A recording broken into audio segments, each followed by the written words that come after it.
Yeah, alive there from Soul to Soul. Thank you so much again to the wonderful Celestina Diamond for coming on the show and talking about all the amazing things she's up to. Remember to follow her on Instagram. It's CC Diamond. You can see her wonderful styles and all her fabulousness. I just love her. Right, speaking of people that are fabulous, hashtag career high. The amazing, wonderful and legendary Angela Marr joins me in the studio. Oh, wonderful to be here. I feel so completely humbled and also scared that I'm just going to break all the controls and the headphones and the microphone. No, you are not. I'm not. Not too today. fabulous. Not nearly as fabulous as you.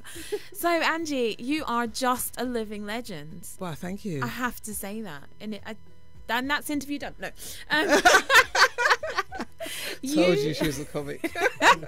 Listen, we're going to get to that. You're here to tell me about your brand new gospel musical. Yes. That premieres next week in Stockwell. Stockwell Playhouse. Amazing. Tell me about it. Well, Take Me Back is something that I've, always wanted to do. When I came back into the church, I really wanted to tell a story about the fact that I was actually raised in the church. I was raised Pentecostal, and I just really kind of like remembered the memories I had growing up in the church, and also wanted to share stories that I've picked up along the way and kind of put it in one place.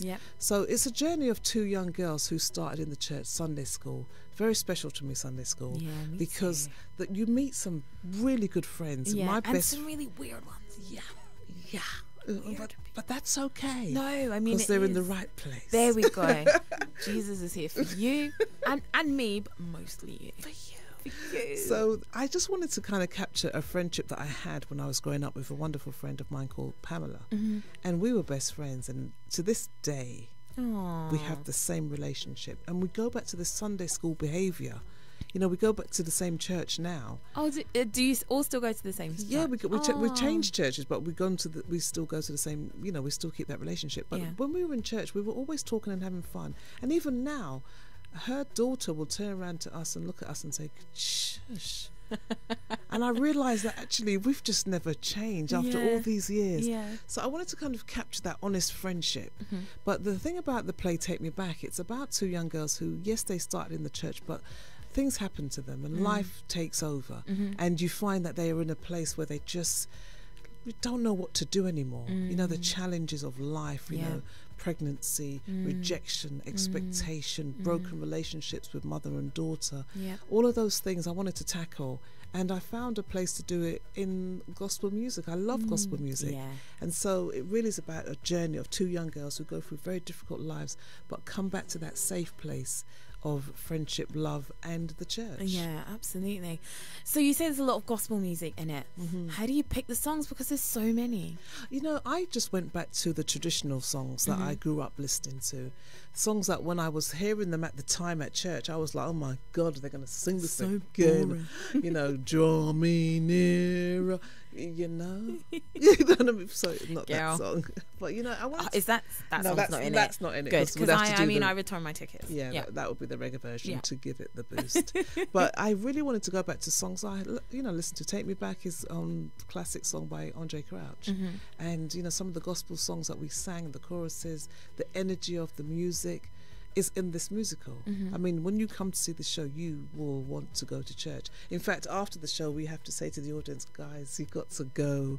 It's a play. It's not really church. It's not convention. Could you go? Because the doors are we have to pay for closing. We have to pay for this. So really, it's just that energy, high energy gospel music, singing, but story based. And it's not a story that is just set for people who go to church. It's a story about people.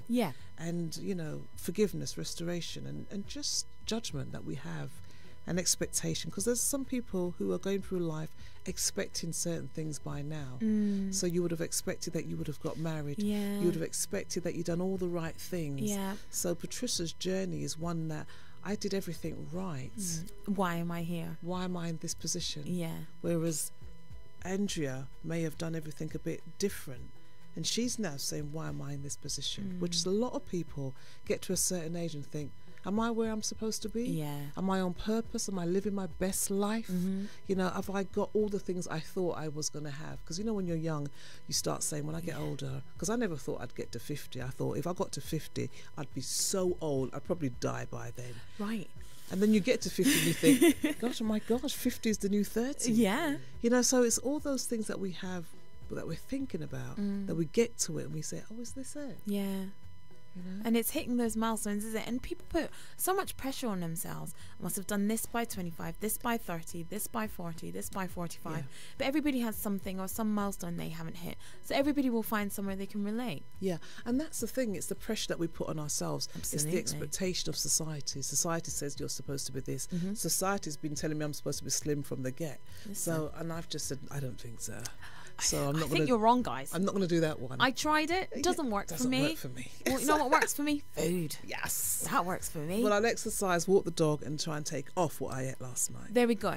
See? My exercise is just putting the fork down. Oh, wow. I just put it down. So you're burning hard. Listen, Angie. That T25 guy, there. He's got nothing on me. Oh my gosh. I'm telling you. You need a rest. I made up that workout. I'm just too tired to do it now. I'm not even trying. No, we haven't got time for that. How do you start putting something like this together? You've got some great a great cast on board, some great actors and actresses. Where do you find them? How do you start workshopping? How do you just get an idea like this off the ground? I call it nesting. You spend a lot of time nesting. You know, when you've got an idea, and you just keep thinking about it, and you just think, oh, I know how it starts, I know how it finishes. You know, I'm a great fan of the vision board, and I will do my vision board and make sure I project what I want. And I was projecting a lot with this one, and I really felt it passionately, because I've done plays like The Brothers, Do You Know Your Daughter Is 40, funny black women on the edge, you know, just high professional, great productions. But this one was a different one, because this was personal. This was without funding and without budget and without everything. But I thought, I've got to write this play because I wanted to share the fact that I'd come back to church, and that although I'd come back to church, it wasn't the church that I'd left. Right. Because when I was living in church, going to church, I was really thinking about the pressure that church put us under. Yeah, it does. And you just think, I can't do that, I can't do that, and I can't do that. But that's not about my heart. No. Well, I can't wear lipstick, I can't wear trousers. That's a bit dramatic. You know. So when I came back to church, I thought, oh my God, church has changed. You guys are really you're freeing it up a little bit. You guys are cool. Hey. Has the First Lady got a diamond on? Hello. Oh my God. That's why she's the First Lady. The First Lady. Have you seen Greenleaf? Hello. Absolutely. So that was the thing I realised, that my relationship was now with God. It wasn't with the church. It wasn't about what the church said. It was what God said. Absolutely. And then I wanted to say to people, listen, you know the God thing? It's okay. Yeah, it's good. It's good. Yeah. He's real. Yeah. And you can talk to him. Yeah. And he actually answers you. Yeah. So I wanted to kind of go out there and just say to people, look, I'm back in the church and I'm having a really good time.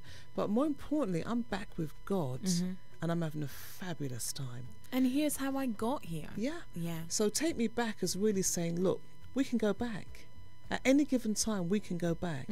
So I have the skill to write and direct and produce. So let me go out there and write this play. Yep. I live in Jamaica in the winter months. So can I come? Yeah. Thanks. Yeah. See you Thursday. So I live out there, and I just wanted to write a story. And I started to write it, and it started to come. And then I spoke to evangelist Cynthia Morrison in Birmingham, and she was doing a conference called Passion, Place, Purpose. And I thought, let me get talking to somebody who gets what I'm about. Yeah. So we staged a show there, but before we did that, I wanted to open out the auditions for anybody, particularly the Christian actors who had never really had the opportunity to kind of do production in that professional arena. And so I had an open cast, and some of the actors had actually never acted before. Oh wow. Yeah. Wow. The majority have never acted before. So we did a workshop. So we spent about 3 months workshopping. That's a long time. Acting, getting to know each other, really trusting each other and building up that script so that when they went on stage, they were just ready to go. Yeah. And, you know, you don't notice. You just know that these guys are committed, brilliant, really want it. Some of them have never...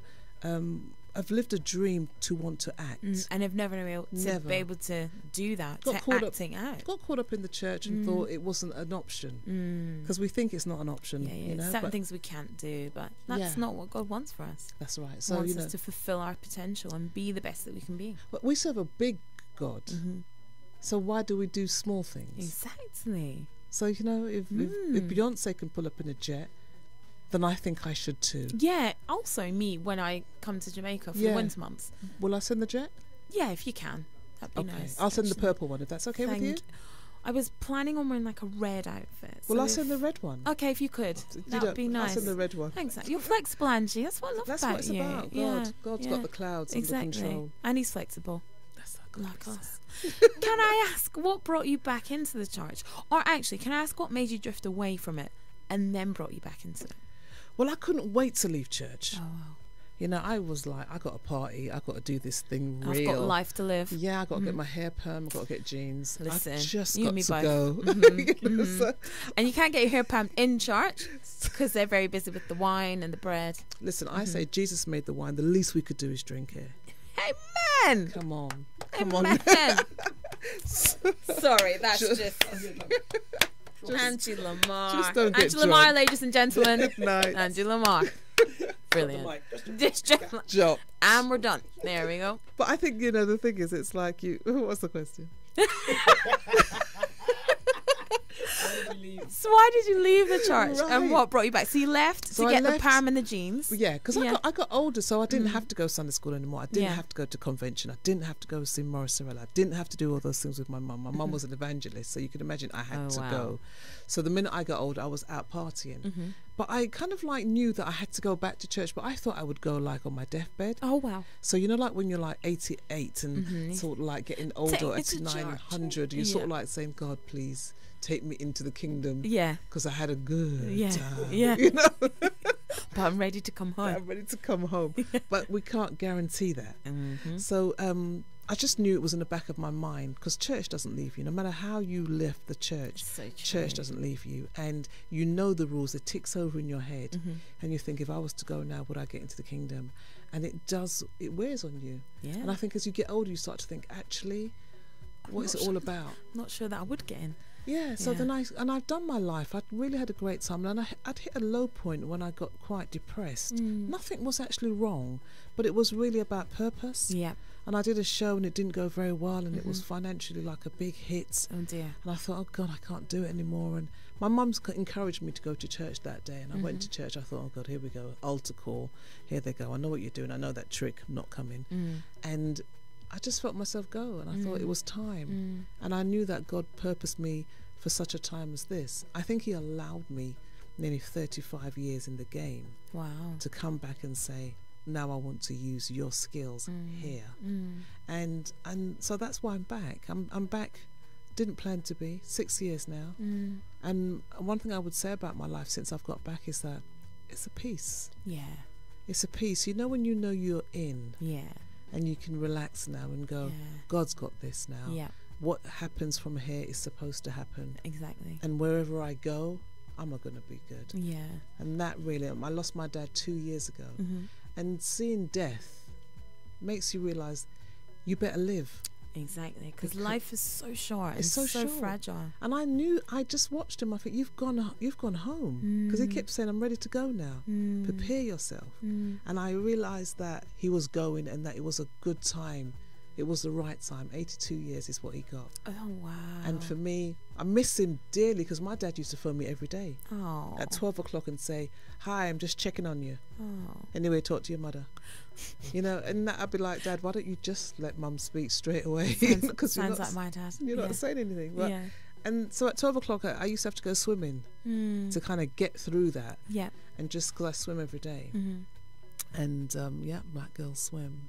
And we don't always sink. That's a breaking news story. Yeah. Black girls don't always drown. Yeah. Disclaimer. And our hair can get wet. Well, it's not my hair, but yeah. And it's not mine, but so the hair that I've bought on my head, I'm not even getting that wet, to be honest. I swim differently. I swim. People look at me and go, she's not getting wet. She's keeping her head up. Do you just walk up and down the side of the pool? I swim, but I do the breaststroke. That's what I do. So I'm up, and they're looking at me going, this chick is not getting wet on her face. No. And somebody, got a full face of makeup on. Somebody splashed me the other day, and I was so annoyed. And not going back to the pool again. I just looked at him and thought, I know I'm in water and you're here to swim, but don't splash me, please. What do you think is happening Go here? to the sea. If you want to swim like that, go to the sea. I'm not here for you. This is a public pool. I realised I was in my garden. I don't know why he was there. Dare he? Wasn't invited. Get out my house. Gosh. Oh, the fans. Yeah. Worked his way through. You know. I realised it was my husband. I thought, oh, it's you again, is it? You splashing me. What are you like? So you've been in the game for like a couple of weeks. You know, you've been a just new. Just started. Upcoming artist. How have you found the industry changed over the years? Well, you know, when we did it back in the day, I mean, okay, I've been doing comedy over 35 years now, and I think the thing is, we love doing it. You just did it. You didn't know what you were building. You just knew that. I didn't know I was Britain's first black female stand-up comedian until later. I didn't just start going, oh my God, I must do that and be the first. So you don't know you're pioneering. You just know that you're trying this thing, and everybody's looking at you in this club. And it's because you're a black woman doing jokes. And you're not angry. Yeah. It's funny, they look at you more strange when you're not angry than when you are. And, you know, they ask you an odd question like, what's it like being a black female comedian? You say, well, it was a lot different to when I was white. Whoa. Definitely, you know. And before I had the sex change. Yeah, absolutely. I got a TV show when I was white, but as a black one, I'm still working. Still struggling, you know. But white me's doing well. So, you know, so then I just realised that we just loved doing it, and we did it, and we made things, and we didn't know it was happening. So we pioneered the, you know, shows, Get Up, Stand Up, Real McCoy, and we had lots of things come from Real it. McCoy, we did that at the same time. Yes, you did. And the comedic timing. You did that. Love that show. But then that's the thing, is that now it's more calculated. People want a success that they're calculating, as opposed to, I naturally want to do this. Yep. And it became successful. Right. Now people are thinking, how can I find this to be my purpose for me to make money? So I could be the CEO, so I could be the this. And you just think, you got to find this thing that you naturally love doing. What is your natural gift? And then find your business. Around that. Exactly. Sounds like a good plan. Right, we're going to take a quick break. And then when we come back, you're going to tell everyone why I should be a stand-up comedian. Absolutely. I can't wait. Come on. The new ABN Breakfast Show. That's right, you are listening to the all-new ABN Breakfast with myself, Afua. I'm still joined by the wonderful, glorious, fabulous and legendary Angie Lamar. Woo! Hey, good to be here. So much fun this morning. Absolutely. Did you just do an all-around-the-world clap, Angie? Yeah, that was beautiful. That was absolutely beautiful. So, Angie Lamar, I have harboured a secret dream. It's not secret anymore. Oh, gosh, why am I doing this to myself? Go on. To be a stand-up comedian. Boom. Hold on. Adders is the best. Because I think I'm mildly amusing. Yeah. So what tips would you give me? What do I have to do? Well, the funny thing is, when I came in and we were talking, what did I say to you? I am the best. After that. You want me for a sunbeam? You went back to Sunday school. I did. Jesus wants me for a sunbeam. And do you know, I say it all the time. Like, if I see a guy that likes my friend, I'll be like, he wants you for a sunbeam. And she'll be like, what? Because Jesus, never mind. Gosh, do you know what? Come on, churchy. Never mind. Get churchy. You know? So I said to you, before you even told me that, whilst we were talking, I said, having a little chit chat. Yeah, I said, you should be a stand-up comic. She said it, Angela. Oh my God, are you okay? Sorry. Because she just pushed you right across the table. It's why we've got foam on the walls, Angie. That's why we've got foam on the walls. If I get too excited. I said to you should be a stand-up comedian because you've got a timing. You've got a natural timing. And honestly, if you can see my girl's hair, that needs to walk on stage by itself. I'm going to take a picture and tweet it because it's just that it's a natural thing, and you've got a rhythm. It's a rhythm. Then it's a trust. It's a trust. And then it's a confidence. It's a confidence to walk on the stage to say to somebody, I had this thought. I think it's funny. You're going to think it's funny. See, that's the bit I need to get to. Yeah, it's just the fact that you think it's funny. So you can't wait. I think I'm hilarious. No, I think you're naturally. This I wake up in the morning, I'm just chuckling to myself. Because Jesus wants you for a sunbeam. He does though. And you are a sunbeam, and this is just it. And so you. you've got that rhythm, right? And I bet you, as a little child, your family couldn't shut you up. I can hear your parents saying, I can hear it. saying, it's true. Yeah. Yeah. Yeah. Hi, Dad, if you're listening, big up your chest. So you'd walk into the room and you'd just be like, guess what? Guess what? Literally. Guess what? Yeah. There's your set. Yeah. So the guess what that you did when you walked into the room is your guess what when you walk onto a stage. Yeah. So I think my guess what. If I had to do a guess what. Do a guess what. Guess what. You ready for it? Go on. My dad looks like Robert Mugabe. Oh. Okay. He does. Same face, same glasses. He's not so much of like a dictator though. And he hasn't been in power for 90 years. And he hasn't made the price of bread $5,000. But he does look like Robert Mugabe. So is he listening? Yeah. Hi, Dad. So you're not going home today? No. Happy Easter. Love you. I do understand that Jesus died for my sins, and this is one of them. Yeah. I don't even need to be here because she's just got this. She's just got this. But you talk to yourself, don't you? Yes. See? Yeah, I do. But I do. You talk to yourself. I do. That's because you don't need people. No. When you're at that stage, this is why you're absolute comedian material. You don't need people. You don't need permission. You just get on with it. Don't need permission. You don't need permission. So when you have that ability, you don't care. So if you go onto the stage to perform, if it works or it doesn't work, it doesn't affect you. Okay. It doesn't ruin your soul. It just ruin your soul. You just say, you don't get me. It's not personal to me. No. It's just that you don't get me. Exactly. Somebody's going to get me. Yeah. I look forward to mentoring you. Hey! Angie Lamar's my mentor! Bye, ABN. Sorry, if you could finish the show. There we go. Angie, shall we? Bye, everyone. Yeah, shall we? Let's just go now. Yeah, the jet's waiting. Here we go. What colour arrived? Oh, I didn't even check the colour. Red. Was it red? Oh, it was the red one. It's the No, red. that's fine. That's fine. All black, everything stay. Left, Yeah. Came in a red one. Oh, Adders. Yeah. That was brilliant. You see what I done? Yeah. Did you see what I done? Did you see? Came in a red one, left in a white one. Oh, Okay. Jay Huss, if you're listening. Sunbeam. We're all sunbeams. We are all sunbeams. We all, aren't we? Jesus wants us all. For sunbeam. Oh. But I think we're the best sunbeams. Definitely. I think we are. The Definitely. We should do a tour. And we could, and Jay, do you know what? Oh, there's too many Jay Huss lyrics in my head. I can't. It's too much. Sorry, I should take a moment. That's actually what happened. I just shut down. Okay. And I'm back. Back in the room. There we go. Wakanda. Oh, literally forever. Here we go.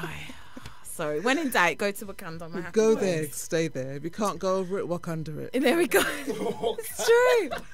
Angela Lamar, everyone. Angela Lamar. There we go.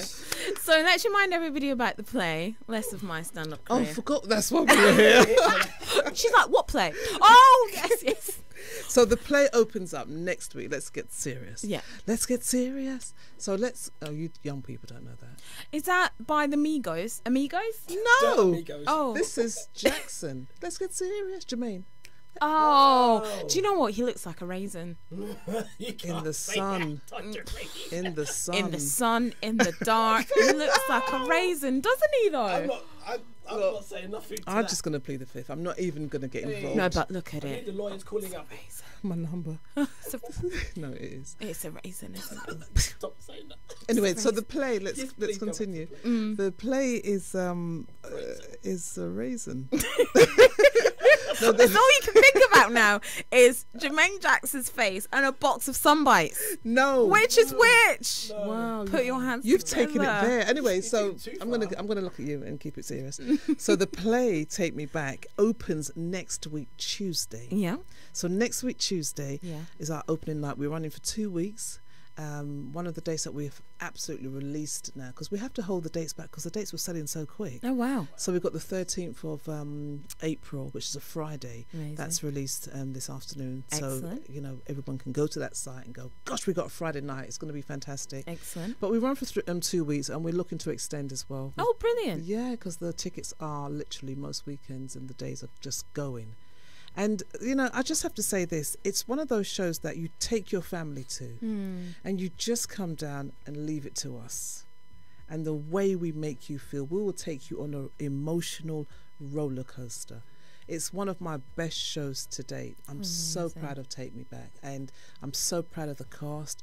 I'm proud of everything that everybody's committed to, because they were committed. When we didn't have the budget, they turned up. Amazing. They were just like, Angie, we just want to make this work. And I really salute that. So when I saw the first night when they got their standing ovation, sold out, standing ovation, my heart was like, you guys, you so deserve this after all the time that you put in. So anybody who doesn't get to see this show in London, you won't get to Broadway to see it. So the best time to come and see us is now. Absolutely.